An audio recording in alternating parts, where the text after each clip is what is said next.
अब हम आते हैं जूम टूल पे। ये हमारे पास टूल बॉक्स में जूम टूल।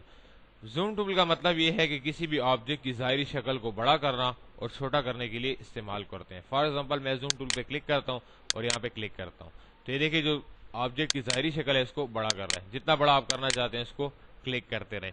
अगर आप चाहते हैं कि उसको दोबारा ओरिजिनल हालत में ले आए तो आसान से आसान तरीका आप ये इस्तेमाल कर सकते हैं कि आप इसको F4 प्रेस करके स्क्रीन पे फुल कर दें या शिफ्ट F4 प्रेस करके ओरिजिनल हालत में ले आए।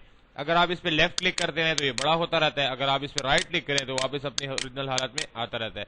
अगर ये बहुत छोटा हो जाए या बड़ा हो जाए या अपनी जगह से हिल जाए या कुछ मसला करे तो ऑटोमेटिकली आप इसको शिफ्ट F4 के साथ ओरिजिनल हालत में ला सकते हैं, जैसा कि आपको स्क्रीन पे नजर आ रहा है। अगर फॉर एग्जांपल ये बहुत बड़ा हो जाता है और आप चाहते हैं कि आप इसका दूसरा सर, एक सर, टॉप, बॉटम ये चेक करना चाहते हैं तो इसके लिए आप फ्री हैंड टूल का इस्तेमाल कर सकते हैं।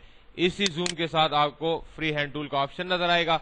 हैंड टूल पे क्लिक करके आप इसको ऊपर नीचे मूव कर सकते हैं, जैसे कि आपको स्क्रीन पे नजर आ रहा है। आप इसको जितना ऊपर ले जाएंगे इसके बॉटम को आप देख सकते हैं, इसके लेफ्ट लाइन को आप देख सकते हैं, राइट लाइन को आप देख सकते हैं, टॉप लाइन को देख सकते हैं। अगर आप चाहते हैं कि ये आपको फुल स्क्रीन पे दोबारा सही तरीके से नजर आए तो आप इसके लिए शिफ्ट F4 भी इस्तेमाल कर सकते हैं और F4 भी इस्तेमाल कर। हैंड टूल को आप किसी भी ऑब्जेक्ट की ऊपर वाली सतह और नीचे वाली सतह को देखने के लिए इस्तेमाल कर सकते हैं।